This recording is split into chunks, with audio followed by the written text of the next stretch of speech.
Finance minister साहब औरंगाबाद से है। 50,000 लोगों ने अप्लाई किया है पिछले 6 साल से। आज मैं पूरी जिम्मेदारी के साथ ये कह रहा हूं, क्या इस देश के अंदर गरीबों के लिए, मिडिल क्लास के लिए और धन्ना सेठों के लिए अलग अलग कानून है? अगर इम्तियाज जलील 50 लाख रुपए का अगर लोन लेता है और वो लोन डिफॉल्ट करता है तो बैंकों को ये इख्तियार है कि प्रॉपर्टी सीज करते हैं और मुझे बदनाम करते हैं मैं 50 लाख रुपए का लोन लिया हूं। लेकिन कौन बड़े धन्ना सेठों ने पैसा लिया है ये देश को आप नहीं बताएंगे। आखिर ये पैसा 8,48,186 करोड़ रुपीस आपने राइट ऑफ किए हैं। इसका जवाब आप दीजिएगा कि मेरे लिए कानून अलग कैसा हो सकता है और जिन्होंने धन्ना सेठों ने पैसा लेकर कोई लंदन भाग गया है, कोई सिंगापुर भाग गया है, उनका नाम भी आरबीआई नहीं बताएगी हमारे को। 7 साल पहले गैस के सिलेंडर का रेट 450 रुपये था, आज आपने उसको 1080 रुपये किए हैं और ये उम्मीद कर रहे हैं कि आप जितना पैसा एडवर्टाइजमेंट के ऊपर लगा रहे हैं कि प्रधानमंत्री उज्ज्वला योजना के ऊपर, वही पैसा अगर आप दे देंगे तो शायद इन गरीबों को फायदा होगा। क्या कहना चाह रहे हैं आप? हमारी प्री मैट्रिक स्कॉलरशिप बंद कर दे रहे हैं, आप हमारी मौलाना आजाद रिसर्च फेलोशिप आप बंद कर दे रहे हैं। आप ये सोच रहे हैं कि अगर माइनॉरिटीज को हम पीछे रखेंगे तो देश आगे बढ़ेगा। सप्लीमेंट्री डिमांड्स के ऊपर आपने बोलने की मुझे इजाजत दी, इसका मतलब यह है कि आप सप्लीमेंट्री डिमांड्स के जरिए आप सरकार से पैसा मांग रहे हैं सरकार चलाने के लिए। मैं एक सवाल संसद से मांग रहे हैं। मैं एक सवाल फाइनेंस मिनिस्टर साहब से करना चाहता हूं, क्या इस देश के अंदर गरीबों के लिए, मिडिल क्लास के लिए और धन्ना सेठों के लिए अलग अलग कानून है?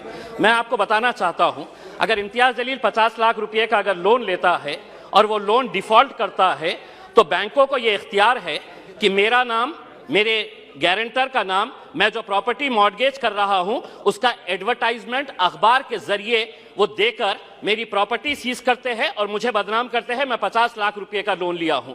लेकिन अगर कोई किसी ने 5,000 करोड़ रुपए का लोन लिया है, किसी ने 50,000 करोड़ रुपए का लोन लिया है, जिसको आप बड़ी आसानी के साथ हर रोज माफ करते जा रहे हैं, पिछले 4 सालों के अंदर आपने कितना पैसा राइट ऑफ किया है? और ये मैं नहीं बता रहा हूं अध्यक्ष महोदय, ये जवाब कल फाइनेंस मिनिस्टर ने क्वेश्चन आवर के अंदर बताया है।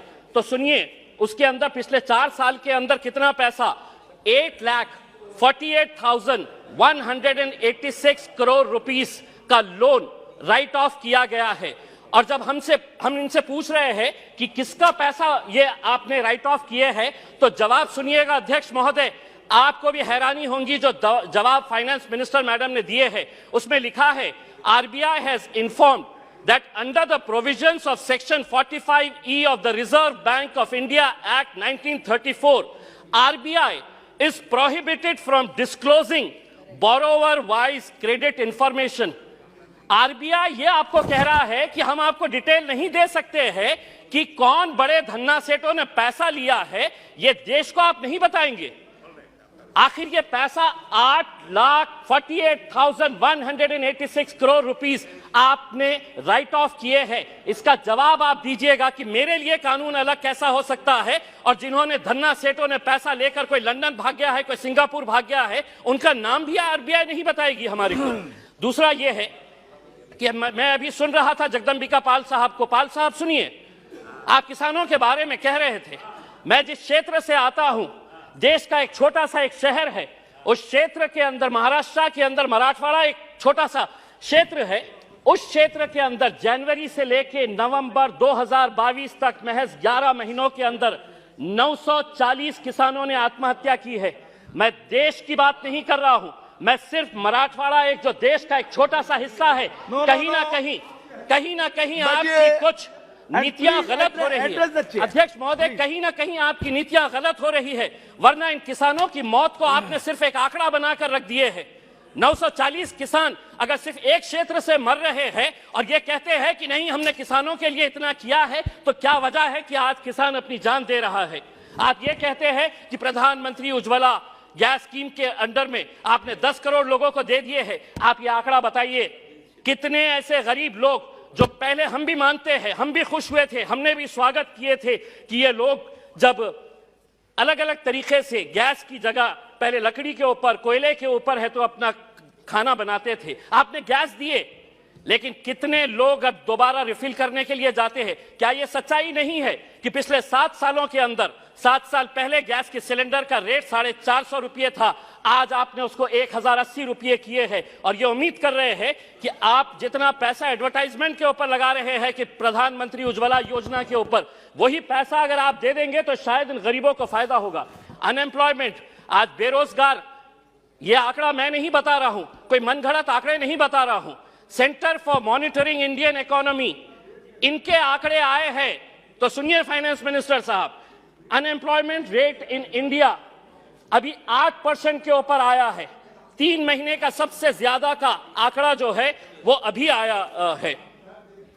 अध्यक्ष महोदय, हो सकता है आपके पास भी एक EPS 95 की एक स्कीम है।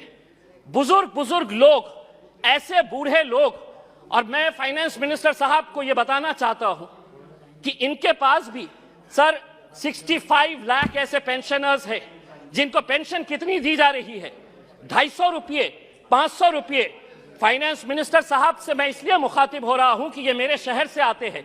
अगर देश के फाइनेंस मिनिस्टर साहब, मैं आपको कहता हूं, लीजिए एक नाम भी नोट करिएगा, सुलोचना गडप्पा, 70 साल की महिला है, औरंगाबाद में रहती है। सुलोचना गडप्पा, फाइनेंस मिनिस्टर साहब नोट करिए, आप औरंगाबाद शहर से ही आते हैं। उसको कितनी पेंशन दी जाती है? 250 रुपये।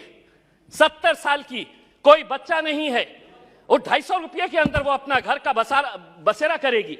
मेरा यह कहना है कि पेंशन स्कीम के अंदर आपके पास कितना पैसा है, वो पैसे से EPS 95 के पिछले कई सालों से, और हर MP को इन लोगों ने खून से अपना लेटर लिखकर आपको निवेदन दिया है कि हमारे लिए कुछ तो भी करिएगा करके, आपके पास भी दिए हैं, आपकी भी फोटो छपी थी उसमें।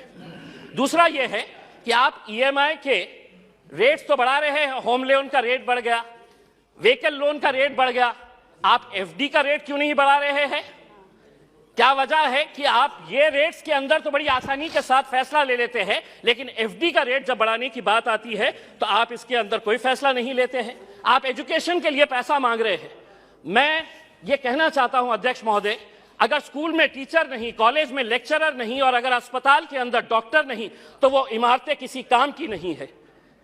अगर वहां पर अगर आपके पास फैकल्टीज नहीं है, और ये भी मैं मनगढ़ंत नहीं बता रहा हूं, आप ही ने जवाब दिया है, सरकार ने लिखित में जवाब दिया है, यूनिवर्सिटीज के अंदर, सेंट्रल यूनिवर्सिटीज के अंदर प्रोफेसर्स कितनी, अध्यक्ष महोदय, प्रोफेसर्स की कितनी वैकेंसी है?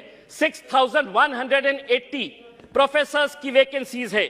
IITs और IIMs, बहुत सारे बीजेपी के हमारे सदस्यों ने कहा कि देखिए हमारे राज्य के अंदर हम कितने IITs और IIMs बना रहे हैं। इमारत बनाने से तालीम नहीं पहुंचाई जा सकती है, उसके लिए आपको लेक्चरर्स की जरूरत रहेगी। IITs के अंदर 4502 लेक्चरर्स, प्रोफेसर्स की वैकेंसीज है।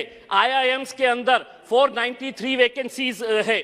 दूसरा यह है, एक बहुत अहम सवाल, 2015 के अंदर आपने प्रधानमंत्री आवास योजना शुरू की, हमने स्वागत किया, पूरे देश ने स्वागत किया कि हर बेघर को घर मिलने वाला है। और प्रधानमंत्री साहब का एक भाषण भी है जिसमें उन्होंने खुद ने कहा है, यूट्यूब के ऊपर आप भी देख सकते हैं, कि 2022 तक हम हर बेघर को घर देंगे। फाइनेंस मिनिस्टर साहब औरंगाबाद से है, 50,000 लोगों ने अप्लाई किया है पिछले 6 साल से। आज मैं पूरी जिम्मेदारी के साथ ये कह रहा हूं, एक सादा ईंट तक नहीं पड़ा है। बिल्डिंग बनाने की तो बात छोड़िएगा, आप सादा ईंट नहीं पड़ा। अध्यक्ष महोदय, सिर्फ एक मिनट, एक सादी ईंट तक नहीं पड़ी है। दूसरा ये है अध्यक्ष महोदय, जाते जाते इस मुल्क को, हमने कल के दिन फाइनेंस मिनिस्टर मैडम कह रहे थे कि फास्टेस्ट ग्रोइंग इकोनॉमी है। हम आपसे ये पूछना चाहते हैं, अगर आप एक इतने बड़े माइनॉरिटी के तबके को अगर आप पीछे रखेंगे और आप ये उम्मीद करेंगे कि देश चलेगा आगे, हम क्या कहना चाह रहे हैं? आप हमारी प्री मैट्रिक स्कॉलरशिप बंद कर दे रहे हैं, आप हमारी मौलाना आजाद रिसर्च फेलोशिप आप बंद कर दे रहे हैं। आप ये सोच रहे हैं कि अगर माइनॉरिटीज को हम पीछे रखेंगे तो देश आगे बढ़ेगा। देश को हम भी आगे बढ़ाना चाहते हैं। हम चाहते हैं कि आप सभी का साथ और सभी के विकास के बारे में